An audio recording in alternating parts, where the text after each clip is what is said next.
pour aller donner certains autres attributs de style à mes listes, donc sans entrer là, dans les polices d'écriture et tout ça, ça c'est couvert dans les autres vidéos avec les font face de Google, mais seulement par exemple si on veut avoir un petit peu d'espace avant le style, si on veut changer le type de puce, si on veut changer la couleur des puces, il n'y a rien qui est bâti dans l'élément liste d'emblée qui me permet de le faire. Il faut que j'utilise un certain nombre de cheats. Alors, on va y aller. Prêt pour ça. Donc, on part. Alors, pour colorer les puces. Bon, déjà, je vais juste enlever mon times de ça parce que je suis plus capable de voir ça. Donc, on va y aller avec Font Family. On va juste mettre du Arial pour le moment. Dans l'exemple que j'ai montré, j'avais Libre Franklin qui était là. Bon, déjà, ça va être pas pire. Puis je vais faire la même affaire pour mes OL. Ah, tiens, regardez, en passant, je vais faire la même affaire dans les deux. Je vais mettre une virgule OL et UL. Du coup, ça change les deux. Donc, UL et OL. La petite virgule vient dire au CSS, fait la même affaire dans les deux types de listes. Bon, alors, je vais les distancer aussi un petit peu, hein, ces éléments-là. Alors, pour distancer les éléments, on s'en rappelle, c'était avec le LI. Je l'avais montré dans l'autre tuto avant, de base. Donc, on va mettre un petit peu de margin bottom. On va aller rajouter peut-être un petit 20 pixels de marge sous chacun des éléments de liste. Tiens, 10 peut-être, le cas échéant. Voilà. Ensuite, si je veux changer le type de puce, j'ai pas le choix. Je dois comme resetter le truc ici. Donc, je dois dire que le type de liste, alors je vais y aller avec UL pour les listes à puces, parce que ça, je veux que ce soit spécifiquement pour les listes à puces. List style, je le mets à none. None, ce que ça fait, c'est que ça l'enlève les puces carrément, donc il n'y a plus aucun élément. Puis là, je fais comme, j'ai la possibilité après ça de faire comme un reset de ça. Alors, je vous montre ici, LI, et là, je vais mettre la pseudo-classe before. Alors ça, la pseudo-classe before, ça cible ce qui est avant la liste. Mais pour faire ça, il faut que j'aille enlever le type de liste que j'avais. Et là, je vais utiliser l'attribut content, ici. Content, 2 points.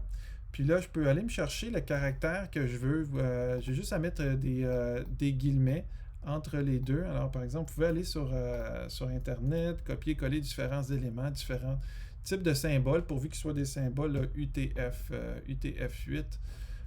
J'ai mis la petite fleur ici. Remarquez que j'ai mis un espace avant, hein, parce que j'ai droit à un espace en HTML, juste pour donner un petit peu d'espace à ça.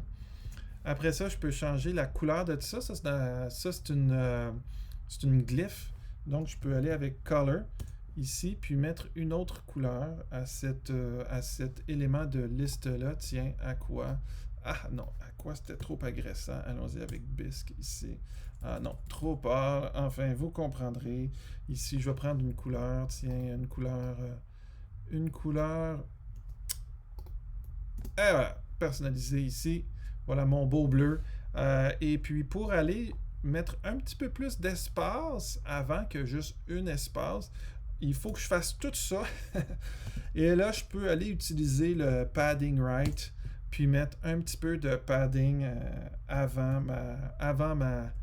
ma liste ici. Vous voyez, par exemple, 8, 18. Alors là maintenant, j'ai la possibilité de venir distancer. Ah oui, là, ça l'a mis partout. Ça l'a mis aussi dans ma liste ordonnée. C'est pas élégant, fait que je vais juste spécifier que c'était dans ma liste UL seulement que je voulais ça. UL, LI, de ce faisant, c'est juste dans les LI que dans la première catégorie qu'on a ce type de couleur-là. On va faire la même affaire avec les OL. On va venir, tiens, je vais distancer un petit peu les éléments ici, UL, OL. On va mettre un petit peu de marge à ces deux éléments-là pour bien les distancer là, au niveau juste du tuto. 50px entre les deux. Voilà, on a tassé les deux blocs. Ça va bien. Fait que là, maintenant, je vais aller dans mon autre liste. Fait que je vais m'occuper de mes numéros. Ordinated list ici.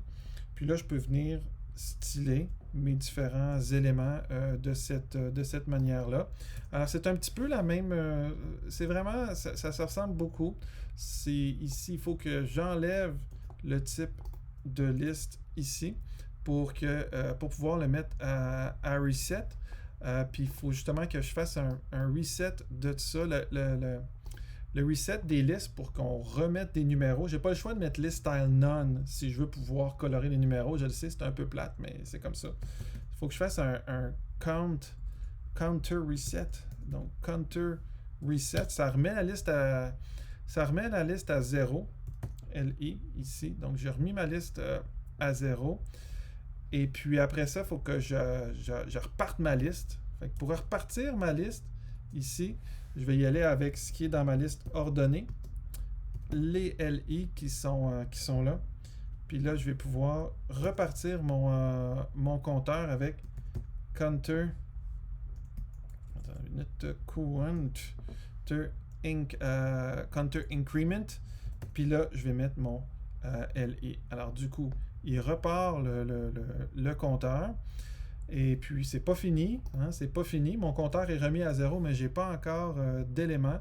Il faut que je reparte avec une autre règle, avec la pseudo-classe. Ici, 2 points before.